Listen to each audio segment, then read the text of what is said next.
All right, bull runners, how you guys doing? I hope you guys are ready to go camping on the beaches of the moon. We got some big news for XRP right here in Miami, Florida, right now on this beautiful Halloween evening. It's about 5 o'clock at the time I'm making this video. I'm gonna come inside so we don't hear all the noise on the street out there.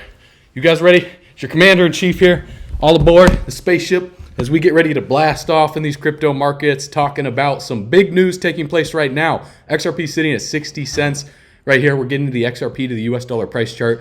We're getting into the Bitcoin to the US dollar price chart. What's happening for Bitcoin right now? We see a cup and handle formation Bitcoin's having. We have to talk about the stock to flow and where we are in comparison to the past, showing you guys what's happening as well on the Bitcoin investor 2-year MA multiplier, and comparing that to the past as well too. And then we have to talk about this accumulation phase going into phase 1 of the bull run cycle. And then also discussing UK publishing their final proposals for crypto stablecoin regulation. This is going to create shockwaves in the crypto space, and the Treasury of the United States to borrow $776 billion in the final 3 months of this year. So where are they getting this money from? You know, from themselves, obviously. So when we talk about Ripple versus the SEC, the former commissioner pleaded against the SEC moving forward with this lawsuit. So we're unpackaging a lot of information that you guys need to know to confirm your seat on the rocket ship as we blast off towards the beaches of the moon. So comment 777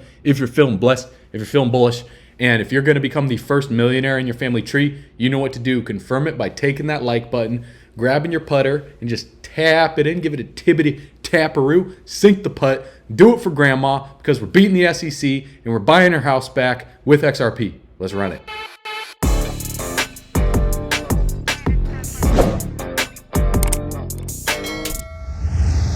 All right, bull runners, welcome back to the channel. So Bitcoin sitting at $34,595, up 2% the past 7 days, just kind of hovering around this $34,500 price zone, whereas XRP is seeing a rally upwards of 60 cents. Now, we talked about this in the previous video where I said that if XRP can hold this zone of support right here at roughly 55 cents, upwards of 58 cents, if we can hold above 58 cents and stay above this, then we're most likely moving higher before Bitcoin's halving. If we don't stay above this zone of resistance as support, then we most likely come back down to 44, 45 cents on this upward trending support line, because this has been the Berlin Wall of resistance since September of 2022. Even though XRP broke above it post lawsuit decision, there was not enough liquidity flowing in the market to support XRP's growth, even with the good news. So it just goes to show that XRP follows macro market cycles based on Bitcoin and liquidity flowing into this whole industry. Now, if we compare back to 2020, even all the way back to 2019 until 2021, we see this zone of resistance for XRP as well too, that it struggled to break above multiple times. And then back in November, before the lawsuit, interestingly, how this was all around lawsuit timing, right? Before the lawsuit, XRP broke above from 20 cents all the way to 77 cents. Similarly, how XRP broke from 47 cents to like 93 cents right here, and then crashed back down below this zone right here, bounced off of this upward trending support, and then we saw a rejection right here on the 9th of January 2021, and then XRP broke out from there. And so we're seeing a something somewhat similar play out. I talked about this in my previous video, where if XRP can hold above here, it's very similar to what happened within this range right here, or potentially this range right here, getting ready for a massive breakout for XRP, not just at 90 cents, but we're talking about the high of 2021, all the way upwards of $1.30 to $1.90 for XRP. So I do think XRP is going to range anywhere from 45 cents upwards of $1.90 to $2, which I know is a pretty big range, but in comparison to where we're going long term, hang tight towards the end of this video, I do think we're going to range within that price range until Bitcoin's halving. And the true price appreciation for XRP would come after Bitcoin's halving, when Bitcoin starts to go, based on what I'm going to share with you guys in this video. So for XRP, yeah, let's say we push higher in the short term up until Bitcoin's halving. I would expect a correction to take place on right before, on, or after Bitcoin's halving, consolidate sideways for an extended period of time, then XRP to go towards the end of 2024 into 2025. And so the true macro market momentum for XRP, if we zoom out, we see this symmetrical triangle right here where XRP is just going to consolidate, I think, on the upper echelon of this triangle, upwards of 70 cents to 90 cents, and then leading into phase 2 of the bull run is when XRP breaks this downward trending resistance at around $1 to $1.30, depending on where it's at over the next 12 to 24 months. Then we see the growth in XRP. Now, again, not financial advice. Don't buy, don't sell XRP, but I'm going to share with you guys why I believe this would happen. So what we're looking at right now is on Bitcoin to the US dollar price chart. And there's a few things that we see here, okay? Number one, from December of 2022, when Bitcoin broke out at the end of December, early January, it was early January Bitcoin broke out, we were bullish for the first 6 months of the year until July, right? Then we saw Bitcoin break below this upward trending support in white that you can see. Now, as Bitcoin broke above the high of the year, we see it retesting this upward trending white support line as resistance right here. So it is completely normal for Bitcoin to consolidate around this right here as we push higher in this, creating, could be a bull flag. We could be creating a bull flag before we see one final breakout for this year for Bitcoin, upwards of 45 to 50K. And then what I would expect to happen up until Bitcoin's halving is the ETF news leading into January of 2024 for these ETFs to get approved right around the point where Bitcoin is rallying within this range. And then we could see the ETFs get approved for Bitcoin's peak of the year. And then we see, a massive correction take place for Bitcoin consolidation period leading into Bitcoin's halving. And then we go, not right when Bitcoin halves, but we go within, 6 months after Bitcoin halves to the upside for that. So, could we see a correction all the way back down to $30,000 to $32,000? Well, anything's possible right there. What we're also looking at right here on the RSI and on the macro on the weekly chart is we see these cup and handle formations playing out where you see this massive cup right here, and it looks like this, right? You have this massive rounded bottom followed by a handle, and you see a neckline, right? So the neckline for Bitcoin is right around 30K. So the neckline, it's not exact to a price level, right? It's within a range. So you see the range for Bitcoin right around 30K to, around 32K. We broke above that because we're at 34K right now, where you see the cup right here, the larger portion of the coffee mug, and then you see the handle from 17th of April until recently the breakout, right? Now, if we go all the way back until 2019, you see a larger cup and handle formation. And you can even see a cup and handle within the handle right here, right? So you see from July of 2019, you see the cup, and we could even consider the handle from August until October right here as a smaller handle. So when you are in doubt, you zoom out, you see the same formation within a macro, in a micro and in the macro as well too. So on the macro, we see a larger cup right here forming for the rally of 2019. And then the handle was the final consolidation period for Bitcoin before we broke out in October of 2020. So where are we in comparison to that? Well, when we go, and I'm going to break this down towards the end of this video in terms of, accumulation, phase 1, phase 2, but Bitcoin's halving happens in about 164 days, 7 hours. So it's estimated to happen on April 13th. Okay. So on April 13th is when Bitcoin is planning on halving. And looking on the stock to flow model, this shows 1,400 days all the way to zero. We've talked about this multiple times on the chart, but I want to zoom in on each of these periods right here. And you see the stock to flow 365-day average on where Bitcoin's price has been in comparison to the past leading up until the halving. And so during Bitcoin's last halving that took place in 2020, Bitcoin's price was above the stock to flow line. The average was about $5,300, where Bitcoin was anywhere from $8,000 to close to $10,000 above the stock to flow line on Bitcoin's halving. The time before then, when Bitcoin halved, was back in 2016, right? So we saw Bitcoin halved on July 2016, and it was at about $645, whereas the average was $454 right there. The time before then, Bitcoin was below the stock to flow line, right? The average was about 23 bucks for Bitcoin, and Bitcoin's price was about $12. But this was early in the phase. No one really cared about Bitcoin other than, a few people on Silk Road. And then you got the people that were gamers that were collecting Bitcoin as, rewards in some games for a few bucks here and there. And so when we go back to where we are right now, we are below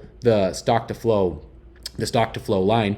And right at Bitcoin's halving is $53,000 is roughly where Bitcoin on average should be, right around its halving. Now, in the past, we were above it.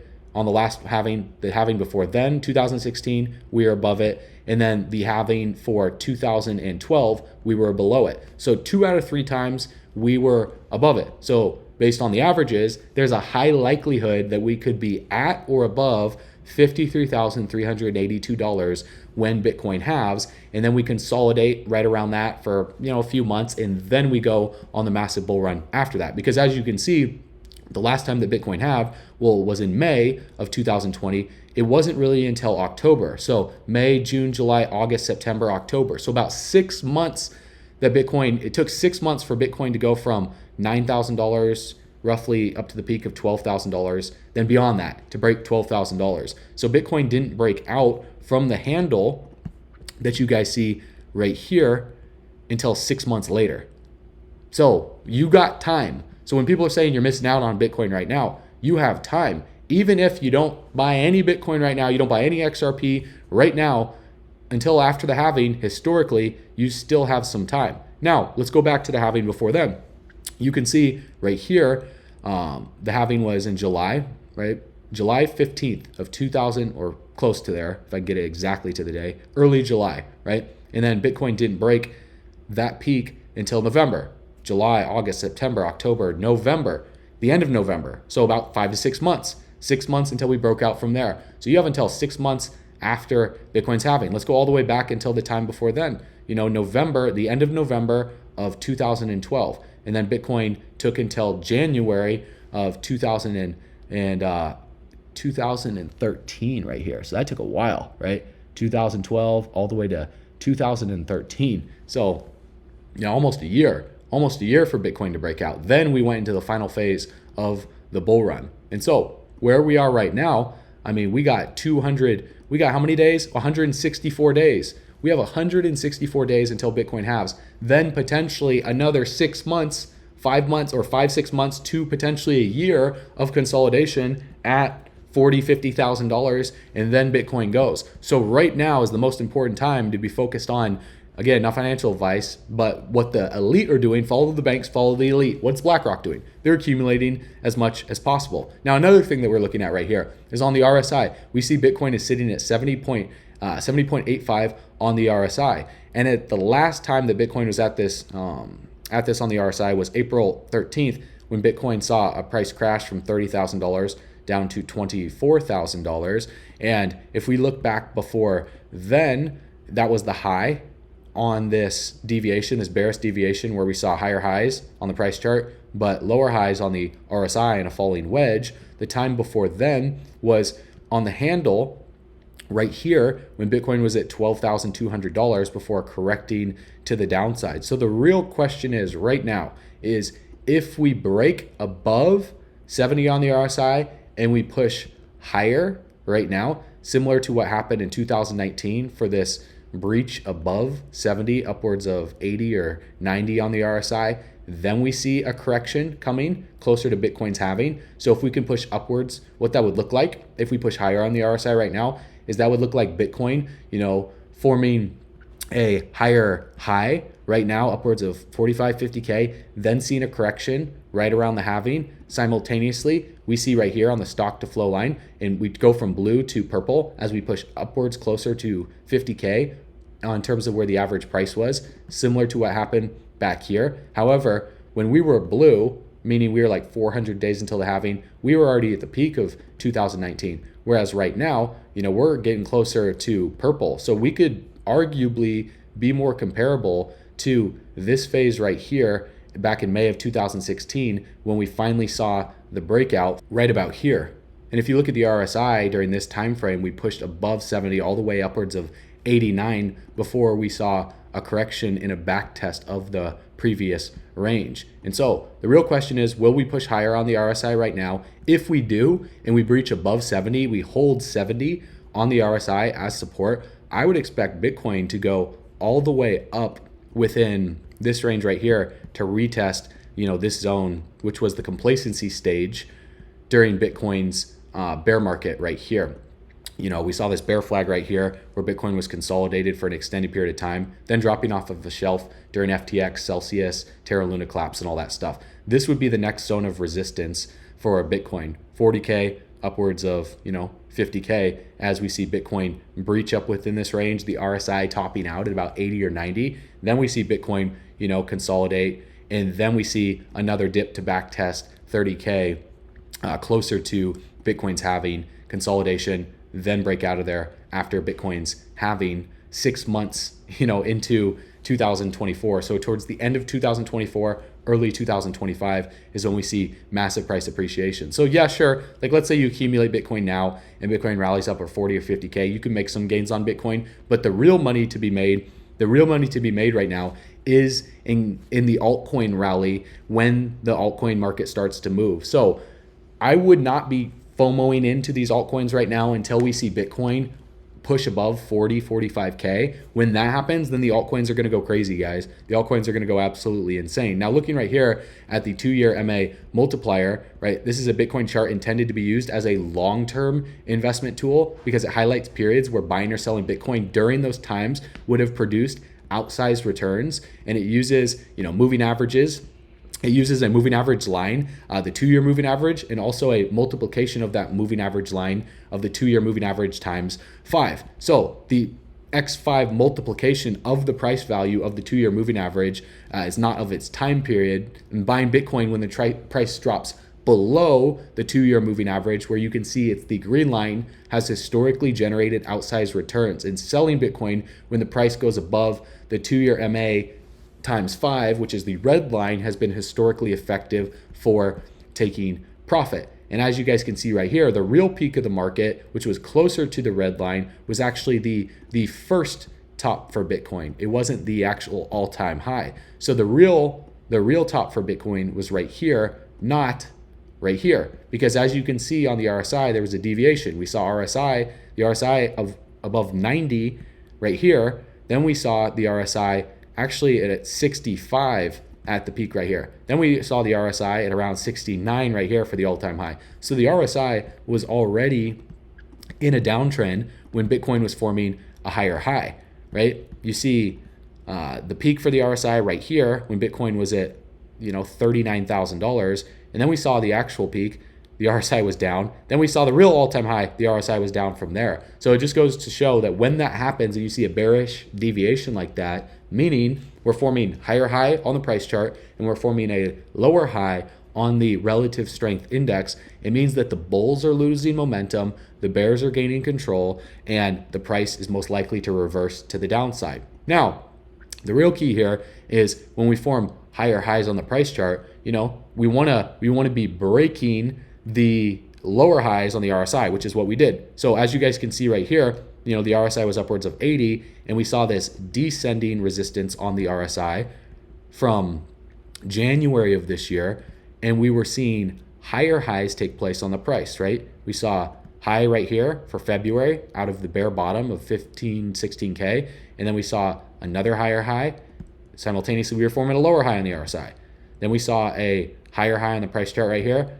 We formed another lower high on the RSI. We saw a higher high right here, and then we were still lower than the peak from February. Then we formed the high right here of July, and on the RSI, you saw that it was getting rejected from this descending resistance right here. Now, this is on the 2-day chart right here, so this was a pretty strong indicator that the bulls were losing momentum, and this is why we saw a break of this ascending resistance line right here in white. Now, the real key was when we dropped below 30 on the RSI down here, and we saw a bounce out of here coming back up. This was very needed right here. We needed to see a break of this descending resistance, because if we didn't see a break and all of a sudden we saw it get rejected from here, then that is why people were claiming that Bitcoin was going to do something like this, come all the way down to 23, potentially all the way 20K, consolidate around here,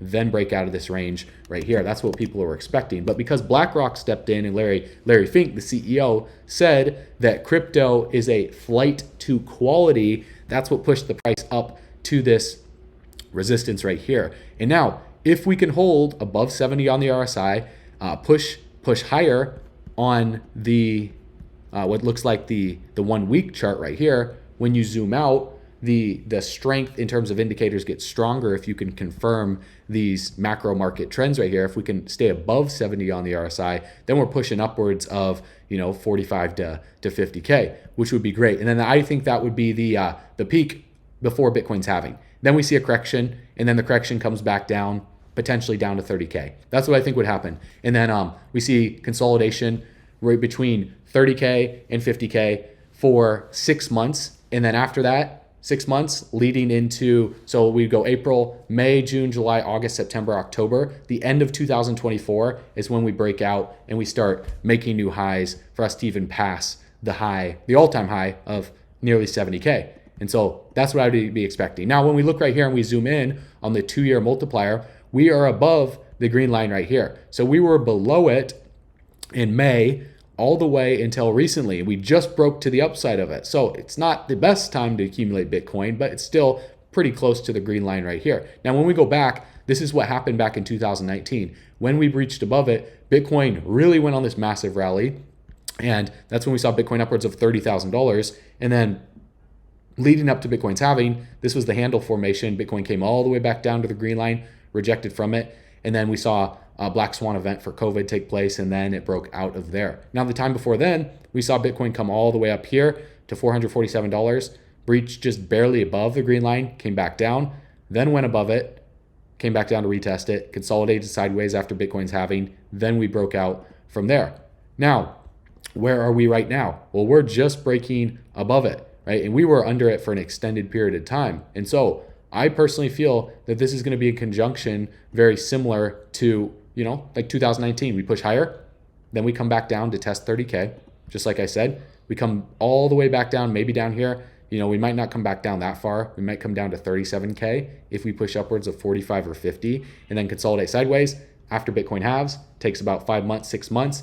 Then we break out from there. So just remember that, guys. Save this video. I hope I'm wrong. I hope we break out, and I hope we just start rallying like crazy right now. But when we look at the chart, it looks similar to this. And so if we go all the way back until 2015, you can see when Bitcoin, crashed to the bottom, it took roughly 300 days before we broke out of this range right here, give or take a few months here and there. I mean, I can get exact to the T, but you guys get the picture right here. If I look all the way down, from 2022, when we saw Bitcoin crash all the way down, 270 to 280 days before we broke out from that range. Now we go all the way back here when Bitcoin was breaking out above the green line. So let me go back to here. You guys can see right here when Bitcoin broke out above the green line, came back down to retest it. Well, where were we right here? Breaking out above the green line, coming back down to retest it. We see Bitcoin in this range for about 200 days. So 200 days before we broke out. Again,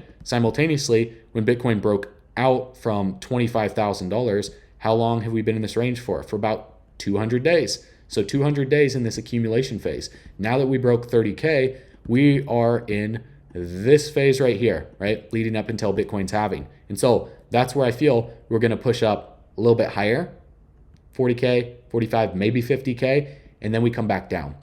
Now, will we come back down to 30K? It's possible. I think it would be maybe a V-shaped recovery, something more along the lines of something like this, where it's just quick, it wicks off of it, then it gets bought back up, because what would happen here is a lot of limit buy orders on these centralized exchanges would be positioned just slightly above 30K right here, like $31,500, $30,500, $32,000. So if Bitcoin rallies up further, the further up that Bitcoin rallies, the more likely that we would just see a quick wick off of that, and it would get bought up really quick, then consolidate a little bit above that, and then 6 months after Bitcoin halves, we go crazy. So we're going to spend a lot of time between 30K and 50K. A lot of time, guys. Just get ready for that. Be patient. But that's good news, because that gives you more time to make sure your seatbelt's fastened, make sure all the screws on the rocket ship are tightened so we don't,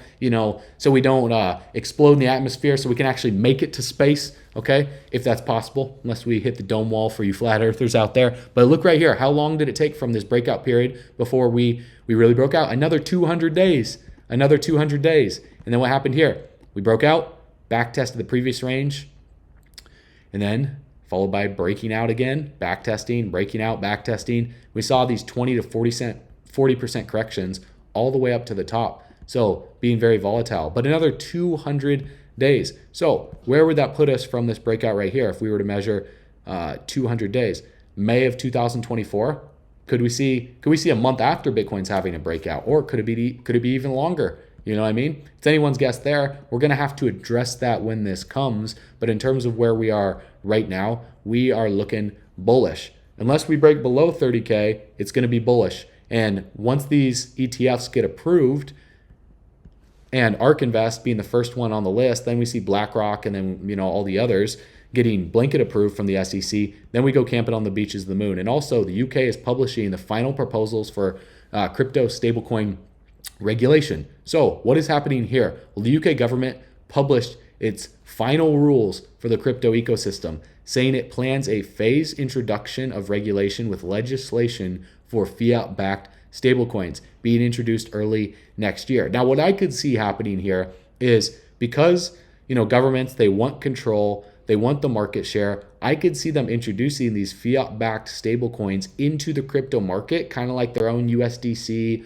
or USDT, to trade against cryptos, to try and put USDC out of business or USDT out of business, to absorb liquidity from those stablecoins. Because when you guys see how large Tether is, Tether has an $84 billion market cap. Do you think if like the euro, like the US EU or whatever, not US EU, the EUDT or whatever they call it, or the Chinese stablecoin, right? The yuan stablecoin or the United States dollar stablecoin. Well, that's what USDC is, but one that's actually backed by a central bank coming in. Obviously, that's not what people in crypto would want, but I could see that happening. I could see them doing that, and I don't see why they wouldn't do that. I mean, as a central bank and as a country, wouldn't you want every crypto trader to be using your central banking digital currency as liquidity to trade in and out of Bitcoin, Ethereum, and the other top altcoins? Of course you would, right? So other crypto areas such as algorithmic stablecoins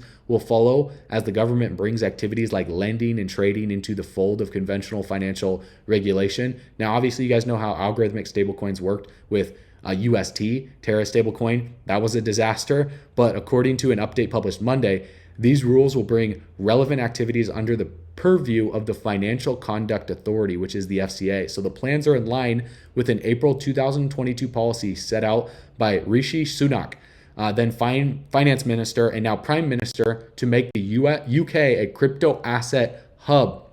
It's likely to be welcomed by an industry that has complained the government has been dragging its feet. So all this stuff that they've been working on is going to be unveiled 2024. So 2024 going to be a massive year. And in a statement accompanying the document, Treasury Minister Andrew Griffiths said he was very pleased to present these final proposals for crypto asset regulation in the UK. The finalized framework would mean that UK is the obvious choice for starting and scaling a crypto asset business. We have been talking about this for years. These countries that make the move first are going to be getting a lot of these businesses to move and establish their hub and their businesses and their corporations there in the blockchain space to boost their economy, because blockchain is the new economy, right? We went from the Industrial Revolution to the internet revolution for the dot-com bubble. Now we're in the Web3 revolution. But once we start seeing like Web4 start to come, the likes of nobody's seen before, then you guys are going to start to see crazy stuff with quantum computing happen moving forward in the future, and artificial intelligence. Now the Treasury, the government's finance arm, published a crypto consultation in February, and the consultation closed in April. Parliament passed the Financial Services and Markets Act 2023 back in June, enabling crypto to be treated like a regulated activity over in the UK. The government has already set out that it wants to bring crypto within the fold of traditional financial service regulations. But Griffith has now modified some of his proposals, clarifying the treatment of crypto assets it already considers traditional financial instruments as well as NFTs. The proposed regime does not intend to capture activities related to crypto assets, which are specified investments that are already regulated, such as traditional securities. The government document said, adding that unique NFTs that are akin to collectibles or artwork should not be subject to financial services regulation. However, NFTs used as an exchange token, for example, when a large number are released at once and do not vary much in price, might fall within future financial services rules. So we're going to see that roll out, and the FCA will soon consult on an authorized regime for crypto companies. The document said, and the government also plans to formulate equivalent measures for overseas firms. An overseas regulated trading venue could apply to authorize its UK branch, the government proposed, but it will be up to the FCA to determine what this looks like. The government also said it does not intend to ban decentralized finance, pointing out it's premature to regulate that aspect of the industry just yet. Further documents published by the government set out that issuance of custody of stablecoins backed by fiat currency will become regulated under existing 2001 rules designed for financial services, with further rules to ensure that any digital payment system can safely fail without bringing down the financial system. The central bank first launched its consultation on a regime for systematic stablecoins back in May, and the government's plans have not been without controversy, obviously. Lawmakers in the House of Commons Treasury Committee have previously argued that regulations like the likes of Bitcoin and Ethereum are on the lines of conventional financial services that could lull users into a false sense of security, and the government has previously rejected calls to treat crypto like gambling. And so, with the SEC, attacking Ripple, attacking Coinbase, attacking Binance, trying to take down the crypto industry, the reason why they're doing that is because it threatens centralized banking, and they tried to slow it down, but inevitably it cannot be stopped. And so Ripple is plowing through the SEC right now, and following the official withdrawal of the SEC from the lawsuit against Ripple, earlier documents are now revealing that a former commissioner was urging against proceeding with the case. As it happens, William A. Frank, who's a professor of law and business at Stanford Law School, had pleaded with former SEC chair Jay Clayton not to sue Ripple, citing a widespread implication, according to the pre-suit letter shared by John Deaton. Indeed, the letter from December of 2020, Grunsfest, who acted as a commissioner for the SEC for 4 years in the 1980s, appointed by President Ronald Reagan, had warned that the lawsuit would implicate a broad range of policy concerns with significant consequences for the nation's financial and securities market, because obviously this puts them behind. And the US has been behind for a long period of time. And more importantly than that, it harms the XRP holders. When the SEC is supposed to be there to protect the holders, the amount of time that it took off the clock for XRP during that bull run was insane. I mean, XRP couldn't even pass its all-time high because of that. And furthermore, he had also argued that the implications of such a lawsuit were international and not narrowly limited to technical matters of securities law interpretation, adding that simply initiating the action will impose substantial harm to innocent holders of XRP, regardless of the ultimate resolution. And so that's why we're beating the SEC and we're buying grandma's house back with XRP, right? We're not beating Shooter McGavin. We already beat Shooter McGavin. Now we're beating the SEC. So did this give Ethereum a free pass? Because on top of that, Grunsfest had called into question the true motives behind filing the lawsuit, which Deaton said could make him ETHgate's first conspiracy theorist, referring to the rumors that Ethereum had received a free pass from the regulators when they treated XRP harshly, because Jay Clayton said that Ethereum's not a security. According to the former SEC commissioner, the staff has articulated no material distinction between the operation of Ethereum and of XRP that is relevant to the application of the federal securities laws. Imposing securities law obligations on XRP while leaving Ethereum untouched raised fundamental fairness questions about the exercise of commission discretion. And ETHgate is obviously like there's money behind the scenes that was being thrown around for consultation and for representation and all that stuff for why Ethereum could have gotten a free pass. And as Grunfest had added in his letter, the commission should have treated Ethereum and XRP similar, allowing XRP to trade freely in the market if it allows Ethereum the same, and thus subjecting Ethereum to the same restrictions as XRP, stressing that any other practice would create a competitive and inexcusable imbalance with reference to fair enforcement of the federal securities laws. Meanwhile, XRP, that was at the center of the whole court ordeal, at press time is trading around 55 cents. Right now it's up, it's up above 60 cents. And so XRP, you cannot stop it, guys. It's a freight train that cannot be stopped. It's going to keep going. It's going to keep moving. Bullish. It's going to be the best project in the space. It already is the best project in the space. Faster than Bitcoin, more secure than Bitcoin, more utility than Bitcoin, and it has the legal clarity that it needs. And so any argument that people could use saying Bitcoin is better doesn't make any sense. They haven't done enough research. They haven't looked into the actual use case of it. And the only reason why Bitcoin is higher in market cap is because it was the first, and you see institutions that are just trying to buy the most of it, right? Now the Treasury to borrow $776 billion in the final 3 months of the year. In a closely watched announcement on Monday afternoon, the Treasury Department said it will be looking to borrow close to $1 trillion, expects to borrow $816 billion between January and March. The Treasury just borrowed over $1 trillion in the recently ended July through the September period, the highest ever for that quarter. And because the debt ceiling is suspended until 2025, they're just going to keep borrowing. They're going to keep borrowing no matter what the Fed does with the interest rates, pausing the interest rates, and then whether they pivot 2024 and that sends the markets in the stock market spiraling down. Well, recently with this rally, because all sparked from Larry Fink saying that this is a flight to quality. That's why we're seeing Bitcoin breakout, whereas the S&P 500 breaking to the downside. So when Bitcoin really starts to move above this upward trending resistance right here, and we see Bitcoin upwards of 40 to 50K, that's when we will see the biggest altcoin rally of all time. And a lot of these projects are already getting ready for it, guys. That's why we saw, Solana up 24% in the past week. We see all these other projects, Chainlink up 12%, Polkadot up. We see Shiba Inu up. We see Avalanche up.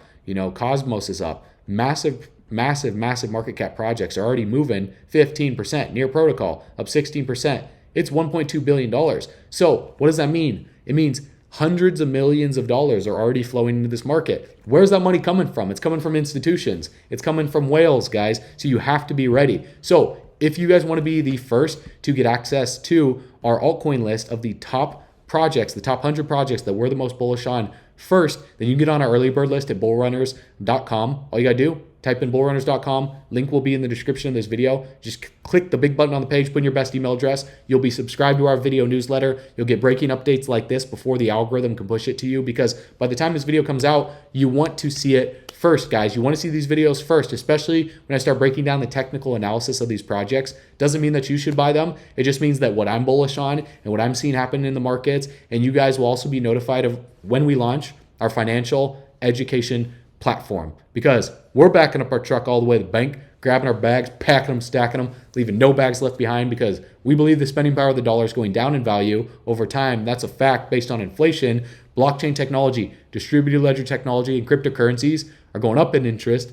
That's the truth. And together, you know where we're going, camping on the beaches of the moon. I'll see you on the next video. I'll see you on bullrunners.com. As always, you know what to do. Stay bullish.